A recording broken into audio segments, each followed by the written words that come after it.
The Jewish National Fund claims to be an environmental organization. It says it is the environmental arm of the Jewish people, and elsewhere claims to be a global environmental leader. It isn't. It's a colonial agency responsible for land grabs and ethnic cleansing for over 100 years of its history. It was formed in 1901 with the express purpose of obtaining land in Palestine purely for Jews to occupy. It's a colonial organization, a colonial agency. It obtained the land through buying it, but also through subterfuge, and then more lately from transfers from land violently taken by Zionist militia and later on the Israeli army, and from direct dispossession by its own bulldozers and its own green patrols.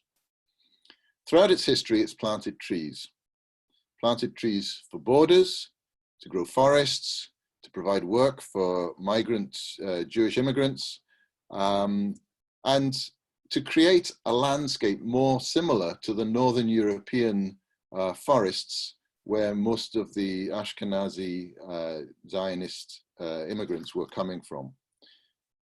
It also used trees to cover up villages, Palestinian villages that were destroyed by the Zionist militia, and to prevent the Palestinian population from moving back to their villages.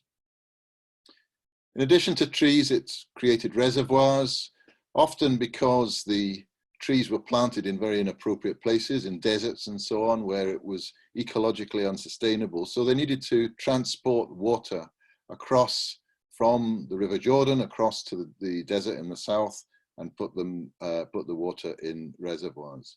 It also produced reservoirs for intensive farming by the kibbutzim. Recently, it's discovered by calling itself an environmental organization, it can gain some credibility. It appears at environmental conferences, such as the Conference of Parties on the Framework Convention on Climate Change, and parades itself as being a green organization that conducts research, water protection, and tree planting. This is complete greenwash. Throughout its history, it's been environmentally dubious and has denied social justice and human rights to the Palestinians. It is not environmental.